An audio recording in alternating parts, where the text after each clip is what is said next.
अगरतला शहर में एक बार फिर से पत्रकार के साथ हमला हुआ है। फोटो जर्नलिस्ट विजय देवनाथ पर तब हमला किया गया जब उन्होंने एक ऑटो ड्राइवर की गैर कानूनी हरकतों का विरोध किया। ये घटना शुक्रवार दोपहर राधानगर पेट्रोल पंप के पास हुआ। अगरतला शहर में ऑटो रिक्शा ड्राइवर्स के एक तबके की वजह से होने वाली परेशानी दिन ब दिन बढ़ती जा रही है। इन ड्राइवर्स के बेकाबू रवैये के कारण कभी घरेलू और कभी विदेशी पर्यटक हमले का शिकार होते हैं तो कभी महिलाएं छेड़छाड़ का शिकार बनती है। इस बार शहर के ठीक बीचों बीच फोटो जर्नलिस्ट विजय देवनाथ एक ऑटो रिक्शा ड्राइवर के हमले का शिकार हो गया।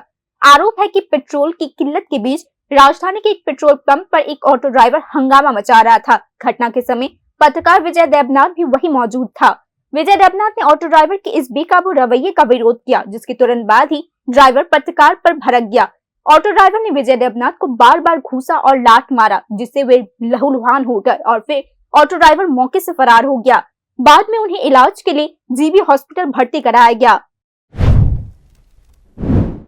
টাইমের সাথে একজন লোকের সাথে দাঁড়ায় আমরা যখন এখন পেট্রোলের ক্রাইসিস চলছে তো সবাই লাইনে দাঁড়াচ্ছে, দাঁড়ানোর পর দেশে একটা অটো ক্রসিং করতে যাইতেছে। যখন ক্রসিং করতে চাইতেছে ওই লোকটার সাথে দুর্ব্যবহার করছে। আমি মানুষ হিসেবে ওনাকে বললাম, দাদা এইভাবে তো ব্যবহার করতে নেই, কারণ হচ্ছে সবাই তো লাইনে দাঁড়িয়েছে, সবাই তো তেল নিতে দাঁড়িয়েছে, আপনি একটু অপেক্ষা করুন, তারপর অটো ক্রসিং করুন। তাই না মানতে পারছি না, তাই না ওখানে এখান থেকে ক্রসিং করতে লাগবে।